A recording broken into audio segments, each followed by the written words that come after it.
बोल रही हूँ, कुछ भी उल्टा सीधा बोल जाऊँ तो क्षमा करना। प्रणाम गुरुजी।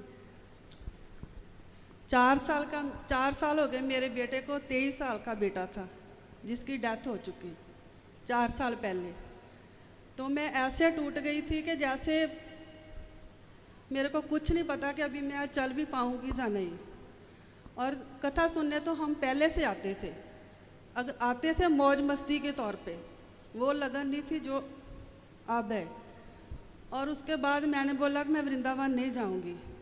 और जो मेरी बहन रजनी अभी गुरुजी ने बताया वो भी आती है, तो उसने बोला कि गुरुजी को फ़ोन किया और उन्होंने बोला कि मैं रीना जी से बात नहीं करूंगा, क्या कहूँ उनसे कि इतना जवान उनका बेटा ऐसे हो गया तो मैं कैसे बात करूँ, तो आप उनको लेके आओ।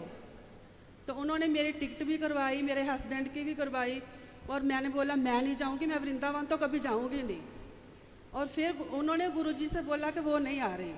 इन्होंने बोला कि अगर वो नहीं आएगी तो वो बेड पे ही रहेगी, किसी भी तरह उसको लेके आओ जहाँ। और उन्होंने मेरे को ऐसे ही बोला। तो किसी भी तरह 2-3 महीने के बाद आना कोई असंभव बात नहीं है कि मैं आ सकूँ 2-3 महीने के बाद।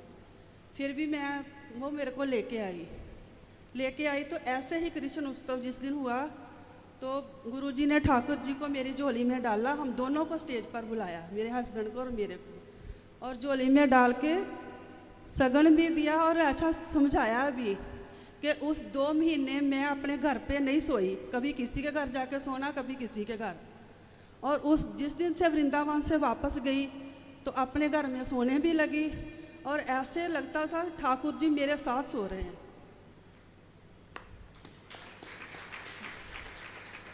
और जब इन्होंने मेरी झोली में डाला कि आपका बेटा इतना ख्याल नहीं रखता जितना जे रखेंगे, जे भी आपका बेटा है, तो मेरे मन में फिर भी थोड़ी दुविधा थी। मेरा मन नहीं मान रहा था कि मैं लेके जाऊं घर पे। और मैं उस टाइम तो ले गई। शाम को फिर गुरुजी के रूम में छोड़ आई। अपने रूम में आकर जब सोई तो रात को क्या हुआ कि आप मानोगे नहीं, साक्षात ठाकुर जी मेरे पास आए और वो बोल रहे किसकी हिम्मत कि मेरे को कोई साथ लेके जाए, मेरी मर्जी है, मैं आपके साथ जाऊंगा तो जाऊंगा। ऐसे ही बोला उन्होंने। तो उठते ही जब मैं उठी तो उठते ही गुरुजी के रूम में दौड़ी और उनको देखा, दर्शन किया और गुरुजी को बताया। तो इन्होंने भी हाथ जोड़ के बोला कि मैं तो अब आपसे कुछ भी नहीं कह सकता, मैंने तो जो पहले कहना था कह दिया, अब तो वो खुद आपको ऐसे कह रहे हैं। अगर गुरुजी की शरण नहीं होती तो मैं आज जहाँ नहीं होती, बेड पे ही होती।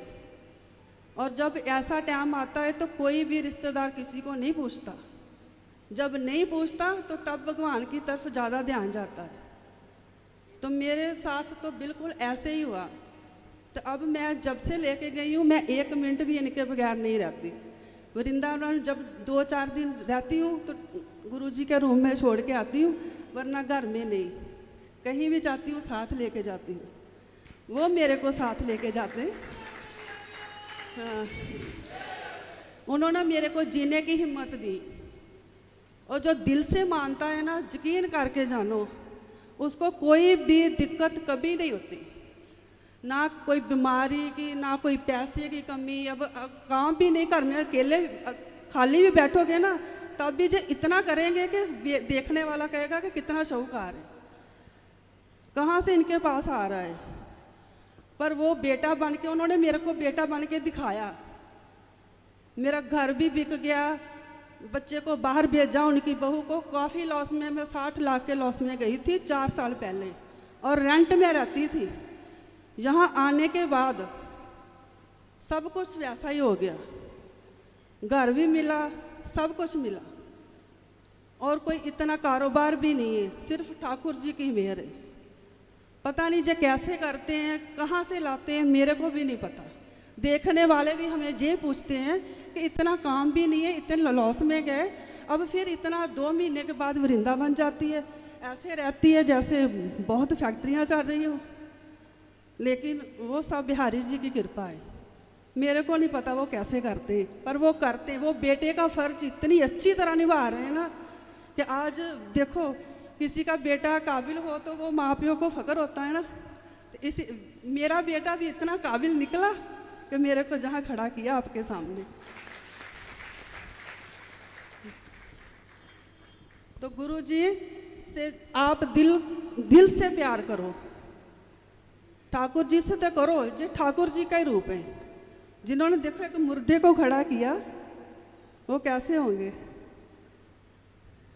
इसलिए जो भी जे कहते हैं ना, इनके मुंह से समझो ठाकुर जी की वाणी निकल रही है, वो ही आपसे कह रहे हैं। और हर साल इनकी सेवा जिस जैसे आपके पास 10 रुपये है ना, तो 6 रुपये तो जरूर इनको दो, 4 अपने पास रखो, क्योंकि जे भी धर्म के काम में लगाते हैं। मेरे पास मैं अब ठाकुर जी के धाम पे खड़ी हूँ, अगर मेरे पास जितना पैसा हो ना, तो मेरा तो दिल करता है कि मेरे पास 10 रुपया तो मैं 8 दे दूँ, 2 अपने पास रखूँ। ऐसी भावना होनी चाहिए सबकी।